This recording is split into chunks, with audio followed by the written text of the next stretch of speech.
Hello everyone, welcome to Through Howdy. the Smoke, Oh, episode number 3. yeah. Well, today we're going to be talking about 3 bottles. We've learned that talking about 5 bottles and getting carried away is not the best thing because It's a rough start to the it's week. a rough start of the week. And it gets too messy, people get lost with listening to the podcast. So apologies for that. We'll behave ourselves-ish. Nice and tight now. Exactly. Keep it tight. Well-oiled A machine. scrimpy 3 whiskies. Yeah, only 3 whiskeys and some pork, and it's 11 a.m. on Monday. Hooray! Hey. And It's like it's about only- 10 past 11. Well, fine. It's only 2.5 whiskies because this isn't really a whiskey. So Well, exactly. Anyway, welcome to Through the Smoke with me, Athila Roos. Paul Sugden. And Shane McBagley. And shall we get started? I think maybe we pour a little bit in the glass just so we can have some extra liquid seasoning. Yeah. But Shane, how about you tell us what you have prepared, because it's looking at me. So I've got in Iberico pork secreto, which because of the whiskey that you brought along in aid of Ukraine, I went for a sort of Eastern European vibe on it with some bigos, which is like a caramelized sauerkraut. And then on the pork, I went with some caraway, some garlic, a little bit of oregano, and just cooked over oak wood. Not even charcoal on it, so should be nice and smoky. Hoping for kind of kielbasa sort of flavors there. But Lovely. yeah, Sounds delicious. Also smells very glorious. I'm very hungry, so I'm looking forward to this. Yes. It should be like a amped up a bacon sandwich in a way, I guess. Yeah. I don't think I was hungry, but the moment I smelled this, my stomach just made extra space. Yeah. So it looks and smells delicious. And Paul, we're going to have some help washing this down with your Moffat, not quite whiskey, just Moffat. Yeah. So this is moonshine. In fact, Oh, nice. bought for me for my birthday by one of our listeners. He was passing through Moffat, and after our chat about new make spirit, he thought I'd love this, and I do. It's really nice. So, as far as I'm aware, did a bit of reading. They claim to be the smallest distillery in Scotland. I'm not sure how they get to that claim. Maybe it's volume. Probably not the size of the shed. And this is it's new. Made like they were making whiskey, and then they finish it in Oloroso casks for 8 months. So why is it not whiskey? Why is it moonshine? So whiskey has to be 3 years old Yeah. and a day Okay. for it to be classed as whiskey. Anything before that, you can call it whiskey spirit or moonshine or Okay. just And what proof barley is it? spirit, not Mhm. whiskey spirit. Yeah. Barley spirit. All right. Yeah. What proof is it? So this one's, so you can get this in 2 versions. You can get it in cask strength, or you can get it in watered down, more approachable strength, which is what this one is. Oh. And, It's not what I want on Monday morning. and We'll this fix is that. Of course. this is 48.5%. So Okay. they are also working on. They've just started the new phase of putting some. I think they said 11 50-litre casks, which they're working through at the moment. And that'll be their first whiskey they're going to release in 3 years. Nice. So you're yeah, it's using got one a, day, huh? yeah, and they do. It's wood fired. I couldn't find out if that means they've literally got an open fire underneath the still or not. I couldn't see any pictures. Of That would imply such to me, yeah. Yeah. It's wood fire is something that is very uncommon, or it's actually pretty rare in whiskey distillers. I can't remember. I imagine There open are- flames and a load there of are spirit very- is maybe a dodgy combination. It's not an uncommon practice in distillation, full stop, but it's uncommon in whiskey distillation because, generally speaking, the pot stills are gigantic compared to, say, things like in cognac, where the pot charente, which is the type of pot they use in cognac, is 2,500 litre pot stills versus most whiskey distilleries in, say, Scotland. Generally speaking, they're going to have 25, 30, 50,000 litre pot stills. Some of them are even bigger. Yeah, but I mean, they don't have to really get it screaming hot, and copper is an excellent conductor as well, so I don't think you need a huge fire underneath it to No, get but to the temp you're but looking with- for. generally speaking, steam-powered stem pot stills tends to be the much easier to regulate and control the temperature. Yeah. Whilst fire, you have differentiation of parts that actually get hot. Yeah. You know, the also- center of it gets hotter than the sides, and so there's less control of it. And Yeah, 100%. But- But also, Scotland's a very windy place, and when you are managing a fire, wind is not a friend. well, not that you're going to be distilling outside, but True, still. but yeah, We'll have to find out. Yes. yeah. They do say it's a method that they haven't seen in living memory, so we'll see about Cool. that. So, Yeah. that's a lot of fun. Well, down the hatch. Thank you. Cheers, boys. Smells Um, quite nice. Mm. Yeah, it smells like it has a bit of oak seasoning, Yeah. but it's a fresh new make with a bit of oak spice. If you Yeah, may. it's definitely very young. It's odd because it's definitely still in that stage of smelling like new New make. Yeah. Yeah. Yeah, which is fruity, slightly spirity, Mm. but there's a bit of spice to it that is quite attractive. I think that's really lovely. It's kind of sweet, creamy. That Oloroso kind of comes through with a bit of spice at the end and a bit of nice sweetness in the middle. That's lovely. That's good. Yeah. It just won an award, I think. I think when Matt was there, the day before they'd won an award, and so they were Best all very. moonshine. I don't know. Yeah. They're very happy about it, apparently. Yeah, So, it's tasty. yeah. Yeah, it's well made. Again, there's a slightly sweet, slightly. I don't know if it's minty, but there's a fresh Mm. something behind. Yeah. It's kind of a little bit pimsy, I guess. Not quite as Yeah, rich, pimsy. but yeah. Tastes like a summery drink. That's right. That's a Yeah. technical Yes. term. We'll go Yeah. for the pimsy. Yeah, There you go. yeah, More fat, kind of new make. Yeah. Pimsy. Mm. yeah. It's good. Yeah, it's delicious. Yeah, it's really nice. It is a bit expensive. It is because it's £48 for 50 cents litres, which makes it a Yeah. £70 bottle of whiskey.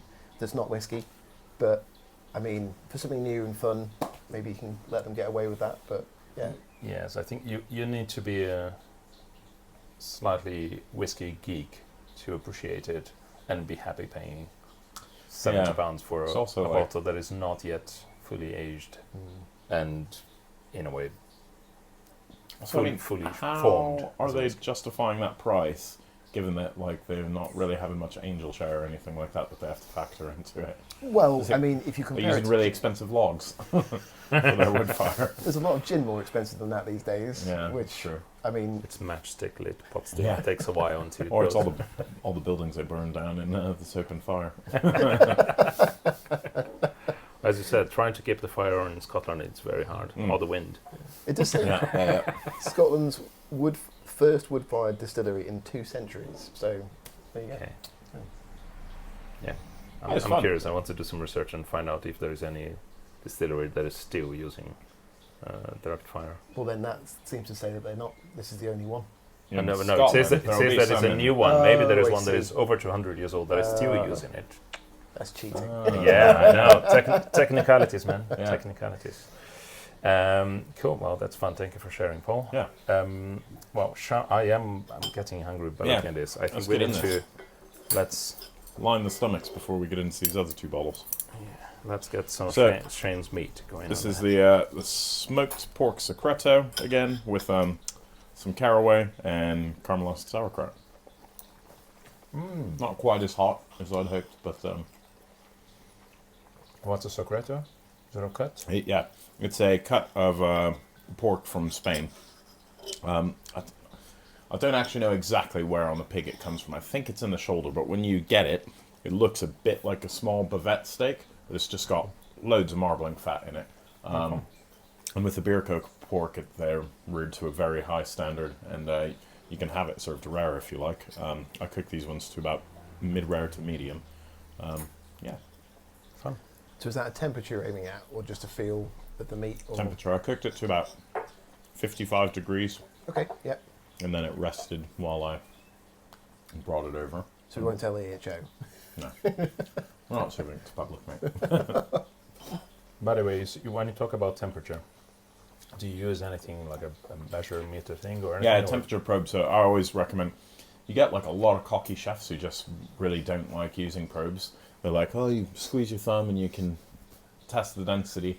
But for most chefs who learn that practice, it's after working in a service where they're cooking like flipping hundreds of steaks in a night, and you can get that down, but for most people, you're probably eating what, like maybe 10, 12 steaks a year. It's a very hard skill to grasp if you don't have that as your job. So just get yourself an instant read probe. You can pick them up for about 20 quid. And always, it really winds me up when you see recipes and they're like, bang in the oven at 180 for 30 minutes, because, you know, different sizes of meat cook at different rates. And when you take that outside to a grill, if you have a really nice hot day with no wind, it'll cook so much faster than a windy day. So yeah, always cook to temperature versus timings. Cool, fair enough. I mean, I'm amazed that more normal people, like not industry, don't use them all the time. Yeah. And you have all these stories about people doing barbecues and getting food poisoning because of the chicken. Yeah. I mean, not only is it really hard to get food poisoning off chicken these days, just 20 quid at the supermarket. Yeah. They all sell them.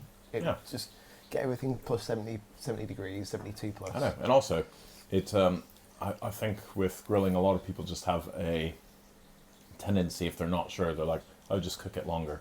And then you've put so much effort to go outside, light a fire, and then you're just overcooking everything. Yep. And then people wonder why, you know, barbecuing is not a bigger thing in the UK. That is the essence of the British barbecue, though, is to get the meat and kill it. Yeah. That's where you get the Schrodinger sausage, where it's simultaneously burnt and raw at the same time.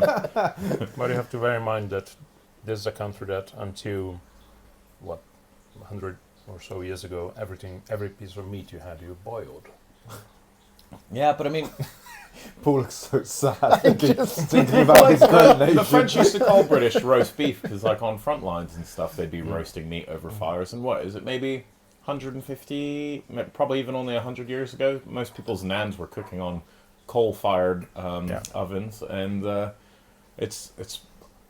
I could be 100% wrong here, but I really interpret it as kind of being a thing since the war, where convenience ovens came in, and people were on rations for so long where they really sort of shied away from that. But, you know, I've got this really lovely old Victorian rotisserie that's designed to sit in front of a fireplace, and you can it's got like this long fish basket for doing whole salmons. Oh, fun. It's got some other things for doing legs of lamb and stuff, so, you know, they've got the history of it over here, and you got things like Arbroath Smokies, the smoke, and lots of Welsh smoked hams and stuff. Like, Brits do have a taste for it. I just think in recent years they've forgotten about it.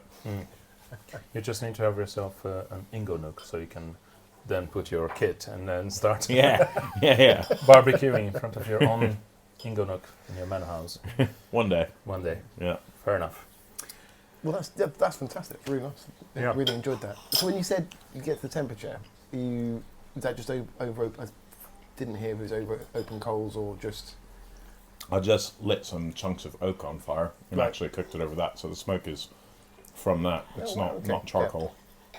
I had a fair bit of things left over. I was at Cheltenham Food Festival this weekend demonstrating, so I had these left from that, and a few bit of wood chunks from all the fire pits and stuff we had going. You went to the Cheltenham Food Festival, correct? Can you tell us a little bit about? Yeah, me and some pals run the live fire stage there. It's really good fun. There's me, Adam Purnell, who's also known as Shropshire Lad, and Andrew Dickens, and we're cooking on fire pits and kettles and all sorts of different things, and just trying to, you know, inspire people to cook over fire a bit more. So I was doing a lot of the dishes that I did at the World Food Championships, and then I also did. So I grew up in San Diego, and we used to go down and party in Mexico quite a bit, and one of the good hair of the dogs breakfasts was this place in Rosarito that would do coconut pancakes with rum glazed pineapples and bananas on top. So I did that on one of the flat tops. It's a really good event. I enjoy it. Fun. Nice, well done. And was it just a one-day thing? No, it's Friday, Saturday, and Sunday. Cool. You should come down. I was singing your praises while I was there, and I think we might have a few people booked onto some of the tastings some off the Brazilian bat. beef again? Yeah, I was talking about the tastings we do here in the shop, and a lot of people were quite keen to book on to some of them. So hopefully we'll all see some familiar faces at the next evening we do. Right. Good. Speaking of familiar faces, we will have on the 4th of July at the house of one of the clients of the shop, an American lady who lives just up the road. So an American-owned home, Yeah. her garden. Hello, Yank. With an American barbecue pitmaster. She's managed to keep her accent a bit more than me. Every time I tell people I'm American, they're like, "Are you?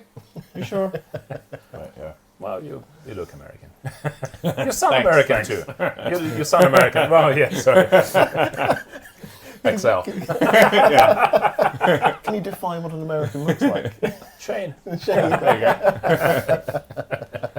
It's the moustache that does it really. Yeah. Yes, pretty good moustache. It's actually curling to the sides now, so Yeah. it's good action there. Yeah. With the hat as well. It's just, Exactly. Yeah. Yeah. So, second bottle that we're tasting, which is something that Shane prepared his food sort of to pair that as well, as a homage to the bit of Eastern Europe, perhaps, is a bottling by Whisky UA, gentleman called Alex. A big shout out to Alex, and kudos on the project that you've started. Well, basically, the idea behind these bottlings is that 100% of the profits of this, so the funds from the sale of the releases, are transferred to the needs of the Ukrainian Army, Territorial Defense Forces, charity and humanitarian institutions, to the treatment of those who have suffered from the armed hostilities. And if you go to their website, it has a breakdown of exactly how much money has been raised by the different bottlings that are being released. And it has there, for example, a breakdown that says that 23,000 went to auto for military medical service, like SUV, petrol, tires and wheels. 43,000 or so went to drones. 15,000 went to insulated military clothing and various equipment. 17,000 euros went to Kids Foundation. Tactical medicine, rifle scopes, various electronic devices, humanitarian aid, and aid for civilians. So the idea that That's in depth. Like that's the sort of detail you want on your tax return, isn't it? Like, exactly. And they all have really cool names. So this one, which is the 11-year-old Blair Athol in a fresh Marsala cask, it's called Anti-Shahed UA. Shahed being the Iranian-made drones. Previously, there was an Inchfad, which is a Loch Lomond, called #Gunpowder UA. There was Resistance UA. There was Independent UA. There was Ghost of Kiev, Stronghold. They all have particular names that somehow relate to the cause, if you may.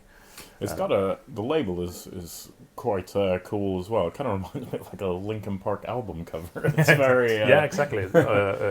Meteor or Hybrid Zone. Yeah, it's true. So it's pretty cool. I've got myself a couple of bottles. It's nice to know that one, I'm drinking good whiskey, and in process actually helping a good cause. So yeah. Yeah, the nose on it is fantastic. What do we know about the type of whiskey that's in it? Where? So this is Blair Athol. It's the Highlands, but is it Blair Athol? I'm thinking of Oban now.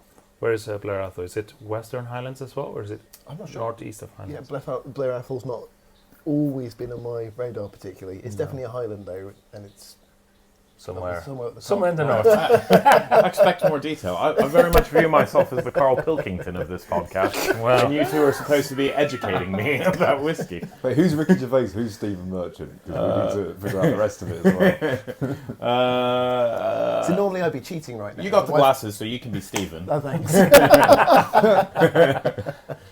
My phone's over there filming, so I can't even cheat right now. well, anyway, so this is an 11-year-old Blair Athol, and it's aged in a first fill Marsala barrique.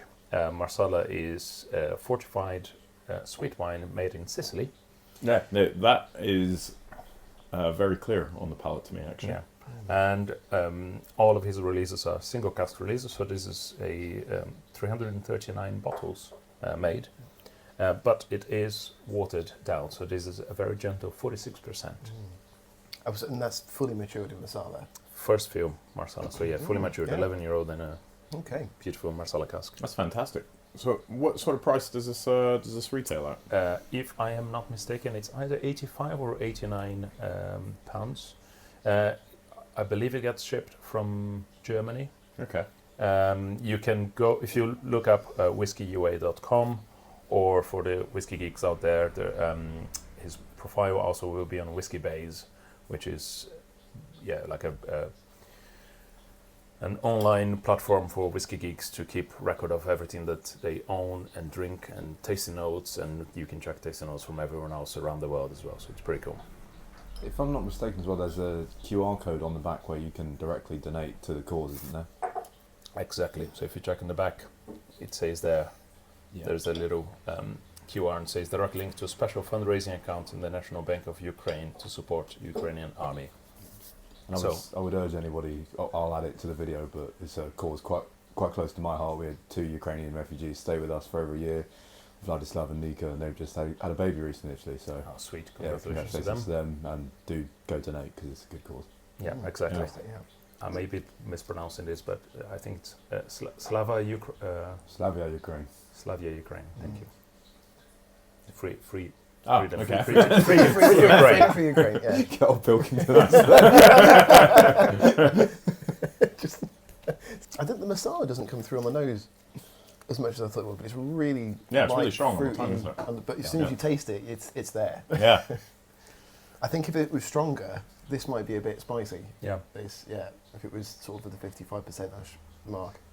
It tastes kind of like crystallized fruits, not necessarily Christmas cake, but crystallized fruits, the sort of thing that, I don't know how familiar you guys are with panettone, which is an Italian dessert, but you've got, crystallized citrus and usually cherry.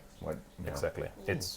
Which is a brighter, still quite fruity, and you have because it's dried fruit, more dense character, but it's more brighter flavors, and this reminds me a little bit of that. This is actually it's delicious. I kind of assumed it was going to be a little bit gimmicky, but that is I would happily spend that on the bottle. That's lush. The colour's fantastic as well. Yeah. I mean, that's just I don't know if that comes through on the camera, obviously you can't see it on the listening to it, but it's really dark and rich, sort of golden colour. It's almost like a maple syrup sort of maple colour, isn't syrup. it? Yeah, I was going to say perfect, mountain honey, but maple there syrup you go. really does it. Yeah, or like chestnut honey sort of thing. Yeah. Yeah, it's got a beautiful colour, lovely nose, delicious palate. Yeah. And I've got to say, it goes very nicely with the Bigos. That there you go. caramelized sauerkraut, and the caraway also kind of brings out the malt in it a bit. Mm. I know this is going back to the food, but the caramelized sauerkraut is actually really, really nice. Yeah, it's good. When you said you were bringing that, I was like, oh, that'll be left on the side of the plate. No, it's awesome. My next door neighbor, they were Polish at my last house, and they introduced it to me, and I flip and love it. It's really good with any sort of rich meats because it's quite sweet and also has a little bit of acid to it. Yeah, the sharpness of the. Yeah. Otherwise, it wouldn't be sauerkraut. But yes, let's take a delicious. quick break for half time until you've got someone at the door. See you through the smoke. Right, well, welcome back. We're going to do a little bit of a new segment now called Tales from the Cast. That's it. That's the jingle. That's it. That's for forever now. Yeah. We don't have to do that intro again. Yeah. We're just going to chat about some things that have happened to us in the industry. It's probably might divulge into complaining about customers a little bit. And probably staff as well. Yeah, stuff, yes. Co-workers, all of it. Yeah, fun bits and pieces. So we were talking about gin earlier, and this is where this kind of segment came from. We had a member of staff who'd been with us for a short amount of time, and I walked into the bar, and he was sat there like trying to slice the thinnest lime you've ever seen. Like it was Tony paper Soprano thin. with the razor blade like kind just of thing. super thin, super thin. And the lady at the other side of the bar was getting a bit cross because she'd been waiting for a minute or two. I said, "What are you doing?" And he said, "I'm making a slim lime gin and tonic." I was like, "No." That's incredible. No, it's diet gin and tonic. It's just that's the slim line. Is Not a literally Not slim not- slice not of lime. slim Yeah. lime. Slim line and not slim lime. That is hilarious. And, always uses his tail for everyone else to say, look, if you're not sure what you're making, just ask. Yeah. I love that that's the first place his mind goes to as well. Like, Well, yeah, I don't know. a very particular woman. She only wants That's a third of a slice of lime in her tummy. Not too overpowering. That's hilarious. Just pour the gin next to the lime, but don't put it in. Just a whiff of it. Just so looks at it. You'd get a good lime infusion with really thin limes, though, wouldn't you? Mm. Yeah. I reckon you would, yeah. Mm. Bit That's more surface area. Well, the sort of thing that happens in our lifetime, professional and less professional ones. Shall we go back into the liquid side of things? Yeah. Third bottle and last one of today. Let's not So- get carried away as we did last time. I've had this before and I'm a big fan. And I actually took my kids to putt-putt golf in Gloucester earlier this week. And they had a very posh whiskey bar at this golf. What do you guys call it? It's Mini golf. No. Yeah. Crazy golf Crazy here. golf, yeah. Yeah, it's mini golf in the States. And yeah, they had Chichibu there. They had a bar of they? Chichibu. Yeah. Where was that? In Gloucester. Which one? The one it's in like one of the precincts. I can't. It's called like Putt Putt Club or something like that. Oh, right. Well, I need to go there. Yeah. Yeah, nice. I had a load of kids with me, so I wasn't going to start ordering whiskeys. But I was like, what? So not a Cheeros, they had Chichibu. Yeah, it was Chichibu. How The much fun label. was it? Wow. That's what stood out. How much?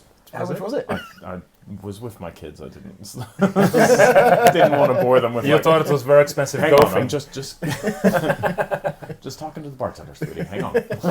What? Okay, we need to find out what this place is because, this is. That's a good collab opportunity. Yeah, I think Chichibu. we should go Next play. episode there. Oh no, Chichibu's- we should actually do this. We should go play mini golf and drink whiskey as we go round. That sounds Oh, awesome. wow.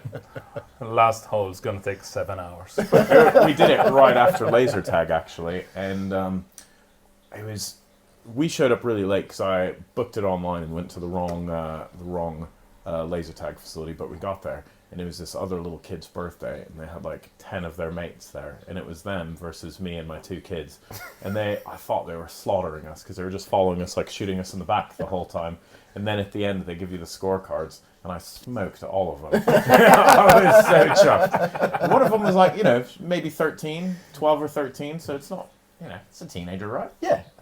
You can easily be happy Yeah, about I being came first place. I was so proud of myself. I was the biggest target there, mate. That should have been easy pickings. But, yeah. Shane doing combat rolls. Pretty much, yeah. back to back with the kids swirling round. No, we did actually do that. That was our tack going through the maze. Did they have a Thompson as you're going around, with the barrel? Yeah. That I is did grab my daughters at one point and was double-handed it, but So I felt like John Wayne yeah. shooting We should definitely do an episode there as Shooting well. 13-year-olds and, In the and dark. below. Yeah. In the I dark think the laser youngest tag. one was probably like 6, so that was also easy target because they're not very fast. You know that's not how those games are supposed to happen. The kids to have fun, not the adults to be shooting the kids. And No. I was annoyed because I thought won. they were beating me, and then at the end, like I did properly have a yes in your face. Her name was Lila or something like that, and I was like, "Happy birthday, Lila!" So Happy birthday. and me and my kids all high-fived at the same time. It was great. That's a good day out. And then went down to Putt Putt. Saw this bottle of whiskey, and I was like, And- "Is that a celebration shot? Should I?" I think it is. Yeah. Yeah. Well, so let's talk about this one. This is Chichibu, which probably like Shane's kids, this is 5 to 9-year-old whiskeys. Yeah, The kids that Those you were were my shooting. victims. The victim, the juice of the victims. So, for those of you that don't know, Chichibu is made by a brilliant Japanese guy called Ichiro Akuto. It's based a bit northwest of Tokyo. Chichibu is an area that have got some pretty amazing mountains in there.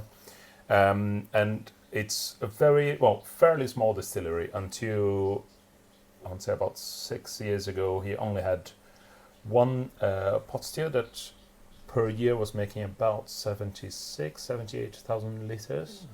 And I say about 6 years ago because then they created a second pot still of the exact same shape and size in format as the original one, but twice the size. So now he can make an extra 156,000 liters. Still smallish, less than 250,000 liters a year potential to make whiskey, but more importantly, he was the distiller manager at Hanyu Distillery, and Hanyu Distillery was owned by his grandfather. And once the grandfather passed away and the distillery closed down back in 2004, part of his inheritance was, and well, I guess part purchase, part inheritance, was he acquiring all of the liquid from Hanyu Distillery and some of the kit. And then he released a pretty insane, legendary collection called the Card Series. And they were, I believe, single cask, 52 single cask, or 53 perhaps, single cask Hanyu whiskies that the label is basically the Card Series. You know, from Ace to King, you've got a Joker, and there is a Joker in color and monochrome, which is why I said maybe 53 rather than 52 casks. I can't remember exactly, but and that funded him to then start his own distillery, which is Chichibu Distillery. And he does two lines. One is called Ichiro's Malt, where he then uses some of his own juice and generally blends from different distilleries around the world. And he also makes his own whiskey, which is then called Chichibu, as is the one that we're going to have here. It's a fun name. Fun to say. And Chichibu. And this particular one is what is called a London edition. He has a few editions that are regional one. There's a Paris one, there's a US one. It's got a very recognizable label. It almost looks like Where's Wally on the front, doesn't Yes, it? they With all like a big old dragon in the middle of it. It's got something that looks like a Chinese dragon over Attacking London. attacking London. Exactly. There's the Thames and there is Big Ben. Yeah, it's pretty cool. And the Tower Bridge. It's pretty cool. All of the labels from Chichibu are pretty amazing, which is lovely. But more importantly, the whiskey is unreal. It's not fantastic. a bad drop. Generally speaking, the productions are pretty minuscule. The London edition tends to be 5, sometimes 9 casks put together. This particular one, they've made 1,949 bottles, and it would, let me see if I have got the details here. So it's a selection of red wine and bourbon casks, aged between 5 and 9 years old. This is all unpeated as well. I know that some of his releases have sometimes 1 or 2 of the casks may be peated malt. This was 100% unpeated, and I believe it should be 5 casks. I think to speak to how rare this is, I was in Japan for 2 months of last year and I didn't see this anywhere. Really? And I spent lots of time in Japanese whiskey bars. So this is, if you're going to get this is going to be something really special. Yeah, there must be someone smuggling in Gloucester. Well, it turns out, I was talking to my wife about this putt place as well, and a co-worker of hers is friends with the guy who owns it, who's apparently into his whiskies. So I wonder if he's maybe just buying bottles he wants for himself and running them through the business and storing them on the shelf. Who would do that? Can't imagine whoever does that. I've never seen that happen before. No. I know, HMRC wouldn't let that happen, would they? No. There's no investigation needed. No. Let's get nosing. Let's get tasting. Generally speaking, I'm a huge fan of everything that has come out from Chichibu, including Ichiro's malt. They tend to be pretty amazing value for the quality, and there are a few people in the industry that actually rate Ichiro Akuto as being one of the top 5 best distillers currently alive. It's pretty strong statement, but every time I taste one of his whiskies, I go, yeah, okay, I can see why. We went to Campbelltown the other Yes. year, and while we were up there, probably one of the two favourite whiskies we tried while we were up there were 2 Chichibus. Yeah, there were They 2 were single fantastic. casks made for the Independent Bar of Scotland. Yeah. And this was when we went to visit Springbank and Glengyle Distillery, which make Kilkerran, and we tasted don't know, 50 odd whiskies whilst we were there. 62. 62. There you go. And I sadly missed out on this trip. Thanks for the invite. You weren't around then, it was fine. You were busy. You're busy barbecuing uranium somewhere else. They missed that story. That'll They be did. on next week's. Barbecuing kittens. The Tales from the Cask next episode. Exactly. Yeah.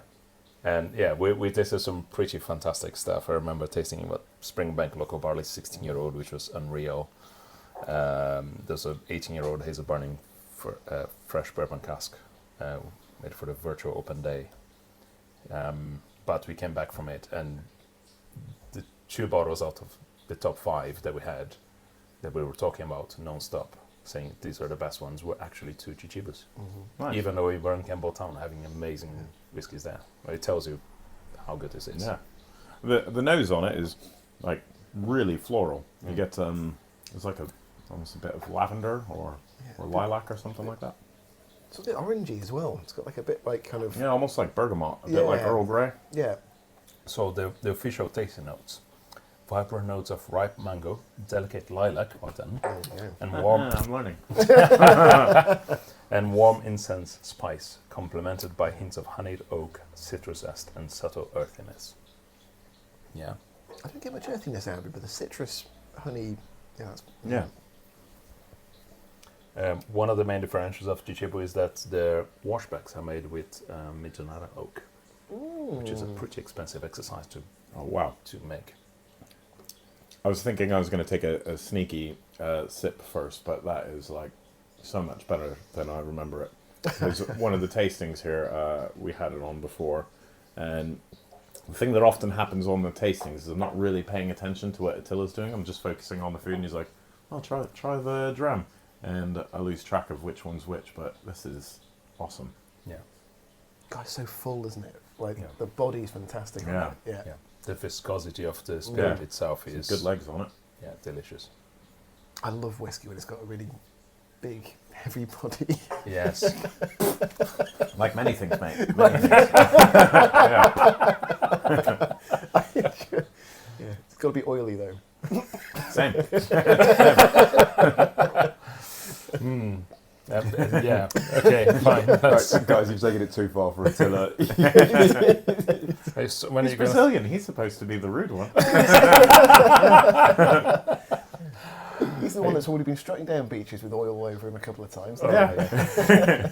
Are we gonna talk about Jello fights? soon? He's probably the only one who's had an oiled body here.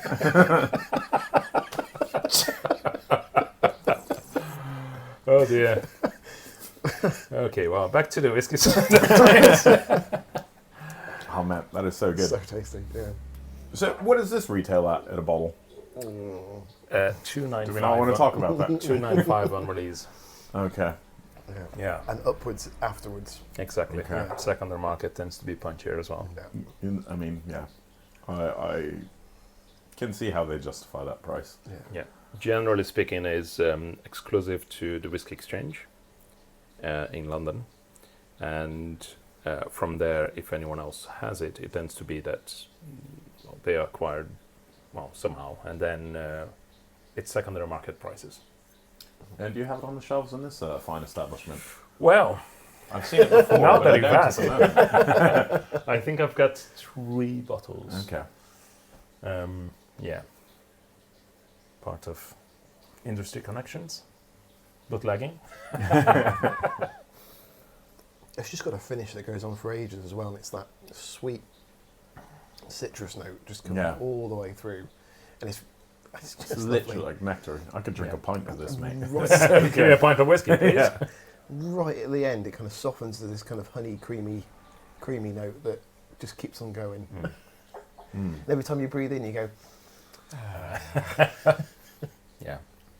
Again, back to that viscosity, to that fuller, oily body of the whiskey, not of the Brazilian or the big American. Yeah, this is fantastic. Generally speaking, I don't think I've had a Chichibu that I didn't think it was at least very good. It goes from very good to fucking great.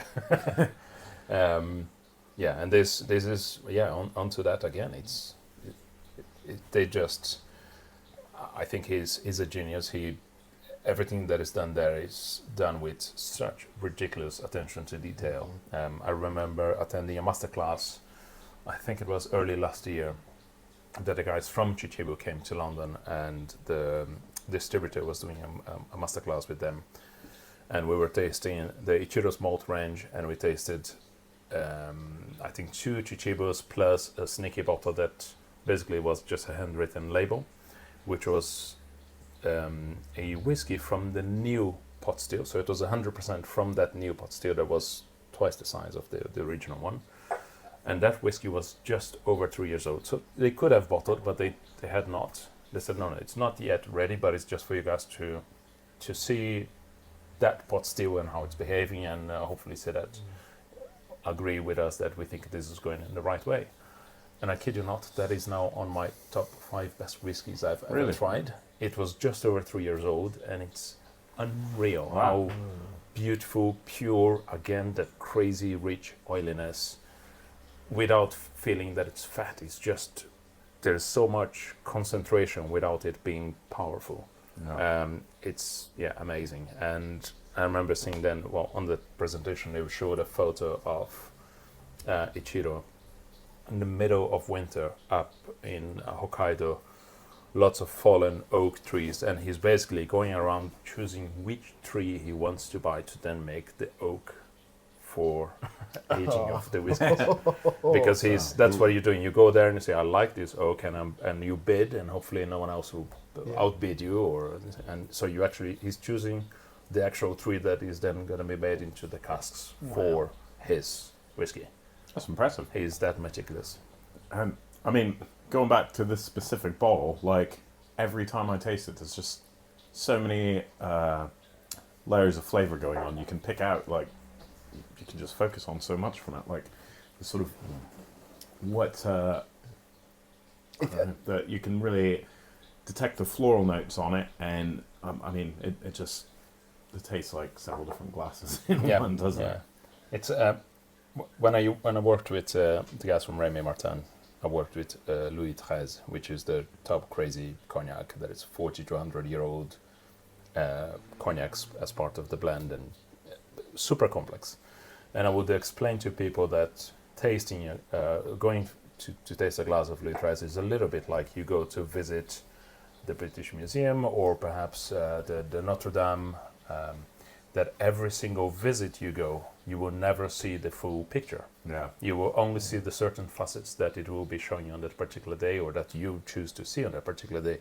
And every time you go and you nose again and you taste it on a different day, you will see this time maybe a different vitral, and this time a different corner that they had not seen, and so on. And it's the same with really good quality distillate, that every time you go to it, you will see a different facet to the liquid, which is pretty amazing. And this bottle is lovely. I think one of the other things it's not to do to the Ichiros stuff is only about £70 a bottle. Yeah. And also made with that meticulous fashion. And much more approachable for most people in terms of being able to actually get to buy a bottle. Ichiro's malt. Should we go ahead and break the 3-bottle rule and go for 4? No, let's not. Let's not. It's a nice try. Right. People have to go back to work. Not us. We're just going to enjoy. This is work. What are you talking about? That is now. Yeah. Exactly. Well, I think this was a pretty fantastic way of wrapping up at least the 3-bottle thing. I'm going to go play a game of putt-putt again. And, excellent. Let's go and play golf and get some Chichibu from the local Gloucester joint. No, Shane. It's a rough end of town to like the top of the high street as well. It's not a nice area for that whiskey to be on in a putt-putt golf course. Well, let's go and rescue the bottle. Yeah. Best place for it. No one will ever look for it. True. It's true. Yeah. Well, very delicious trio with the Moffat Moonshine, the Anti-Shahad UA, the Blair Athol from Whisky UA, and amazing project as well, and pretty insane, delicious Chichibu. Shall we quickly give a scoring and we can wrap up the okay. Wrap up the episode as well. About that.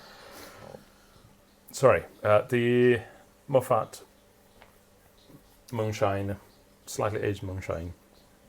What score would you give, considering that yes, it is just over what a new make is? I'd give it maybe 6.5 to 7. Like, it's Yeah. good, but it's a price point that I probably wouldn't splash out on that. Yeah. I mean, I'd give it a solid 7, I think, just because so young in the Yeah. Oloroso for such a short amount of time. I really enjoyed that kind of sweetness with the new makey flavour. If I had cost into account of it, it might change that score, but I think Yeah. just if I ignore Yeah. cost, I give it a 7 for what it is, I think. Yeah. I Yeah. keep forgetting we're supposed to ignore costs. You don't but, have to. Yeah. Like, it's, I mean, yeah. it would probably only be like a 5 if I knew the cost. Yeah. Because I'm thinking, well, I could buy a bottle of churros, you Yeah. know. So, would I do that instead? I probably would. But for something fun and different, and for such a small producer, I think it's good. Yeah. It's nice. Cool. No, I'd give it a 6 Fair rather enough. than 7. I think it's.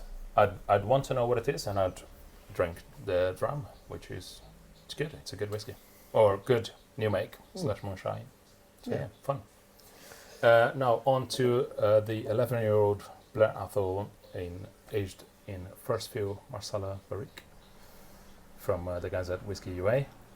I was a big fan of that. I would probably give that a 7.5 to maybe even push an 8. I really okay. enjoyed that. Lovely. I would give it another 7. Cool. I think it was nice. It was good. If I've got the option to buy it again, I probably would. I like the Marsala influence. Yeah, it was okay. It was good. Yeah, it's nice. Which is why I guess Good. it's a 7. Yeah, cool. Yeah, I think similar. I'll probably give it a 7. I did buy 2 bottles actually, so I'm glad that I have. It's good. It's well made. It's a nice whiskey, and it's a very nice, lovely, active cask that they gave quite a fruity, crystallized fruit sort of tropical finish to it as well, which is interesting. Perhaps I'd score it an 11 for the cause. Yeah. Pretty amazing what they're doing, and that financial breakdown Yeah, deserves a fantastic, 12. isn't Well it? done, guys. exactly. If you want to check on the website, you can have full transparency of everything that where the money goes, which is pretty amazing. Yeah. So yeah, delicious stuff. And I also think, really quick before we get on with the last one, just for a refresher for those of you guys who maybe have not heard the scoring system before, basically 5 and under is don't pay attention to. no, 4 and under. 5 is Okay. whiskey. 5 is fine. Yeah. 10 is like, oh my god. Yeah. 6 was interesting. 7 is I'd buy it again. 8 is I want to find it again. I definitely want to buy it again. 9 is like we're getting there. This is peak. And then 10's probably impossible. You sell your kid and buy a bottle. That is a 10. Yeah. I haven't had a 10 yet. I still have the 2 kids. I think I probably had a 10, but I think it probably wasn't the whiskey that was made it a 10. It was everything else Yeah. that was there on the day. Was that the Octomore Lafitte cask? That was pretty good. I was quite drunk by then, so I think a lot of things might have been a 10. Yes, fair enough. Everything was a 10. Let's back to it. So, Chichibu, I'm going to go ahead and rate this without factoring in the price, because that is a massive, it's a big price tag. Yeah. But I would give that a solid 9, and that's Yeah. really good. yeah, I think a 9. Yeah, it's great. It's lovely, really rich, like full body. full body then, an oily full body. Oily full body. Yeah, which ticks all my boxes. A wrestling whiskey. Who needs it? There you go. I'd give this a 8, maybe an 8.5. Yeah. It's it's super sexy. To the scoring system, my writing said, well, this is proper whiskey. It makes you stop and appreciate it even in a busy setting. You'd want to know what it is because you'd want a case of it. And I think I do. It's really, really good. Well, there's not a case left, but there are 3 bottles for now. 1, 2, 3. Fair enough. Well, thank you everyone for joining us for the 3rd episode of Through the Smoke. I hope that you guys have enjoyed. Please follow us, give us a like.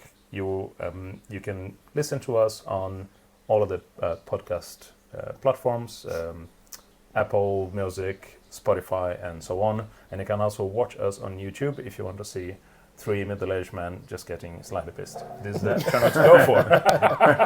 At least you can see the labels we've been talking about. Yeah. Exactly. And 2 of the labels today are very easy on the eyes. They're good. Yeah, but thankfully no full body oiled anything.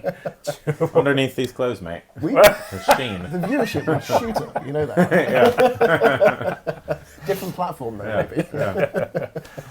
Well, cheers, guys. Thank you. Cheers. That's it.